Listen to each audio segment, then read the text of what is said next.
If you think your glutes are working because you're doing all the squats and all the lunges, I have something to tell you. As well as this should actually help people with knee pain and hip pain, back pain as well. We all are starting to hear a lot about the hip flexor complex, and I've been teaching this specific stretch for over 10 years. And I realized one little thing that I want you to do first. I want you to remember your glute is a big ham that runs like this, right? And your piriformis runs from the middle part of your sacrum all the way to your hips, so right through here. And everybody has a right side that's always going to be flaring out. And you're going to notice that is when you're walking behind somebody, you're going to notice their foot flops out. I'm exaggerating. It's going to be slightly turned out. Or when you watch a person run, you will notice their running pattern turns like this.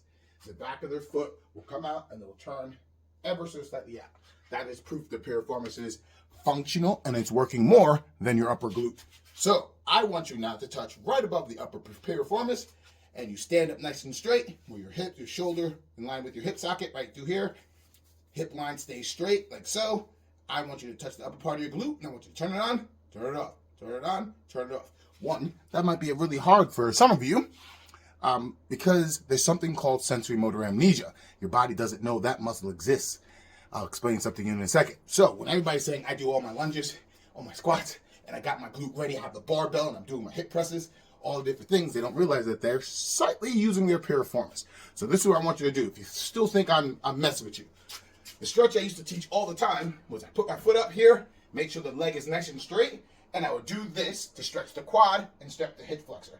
It's becoming a really big thing now because it actually works. As I was doing it over months and months and years, watching my clients, I started to realize their left butt cheek would stop working. So they would do this, and then no matter what they do, as soon as they did this, it would turn soft.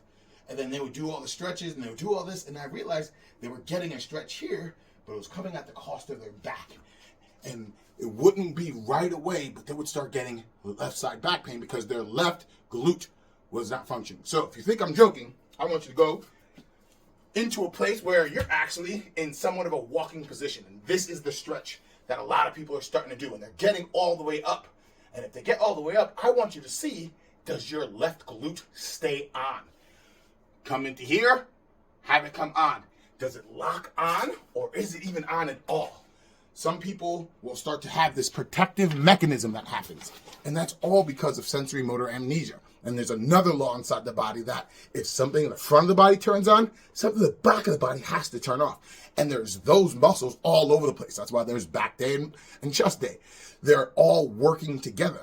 When we always isolate one area of our body and thinking that's going to fix an area, you're wrong. You're sadly mistaken.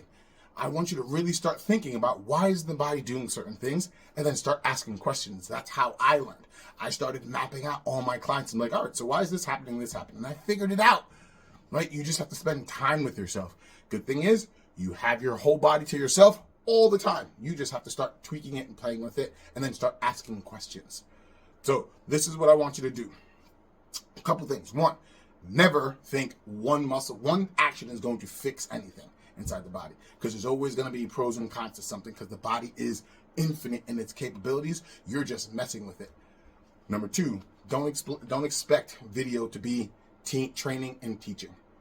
That is something that a lot of people do. Oh, if I get this right, I'll start to get better, get stronger. No, there's always going to be more to it that you have to understand.